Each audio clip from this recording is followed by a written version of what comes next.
ఏమైంది మీకు? కాలేజీలో మీ వయసు ఎంత? 39 అండి. చిన్న వయసులో ఎందుకు ఇలా జరిగింది? తెలియదండి. ఒకసారి బీపీ ఎక్కువైపోయి లాగాను.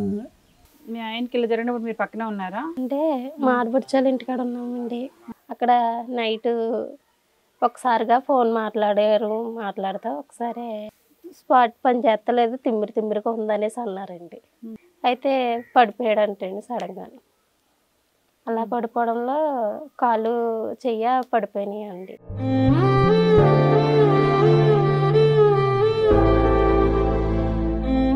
ఓకే, మీరు ఇప్పుడు ఏం పని చేయడానికి లేదు. ఇప్పుడు మీకు తినడానికి అంటే ఏం ఆధారం ఉంది? భూమి ఎంత ఉంది?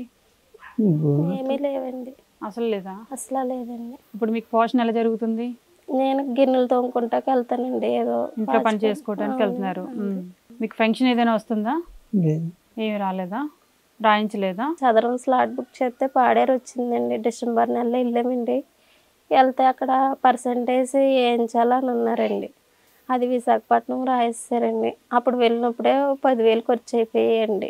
మళ్ళీ వెళ్దామంటే ఇంకొక 10,000 ఖర్చు అవుతాయని ఇంకెళ్ళలేదండి. ఆ టైంలోని ఆ ఆధారం కూడా లేక. మీకు రేషన్ అదంతా గవర్నమెంట్ ఇది వస్తుందా? అది మా ఇద్దరికి వస్తుందండి. పిల్లలు ఆడింగ్ కూడా లేదండి.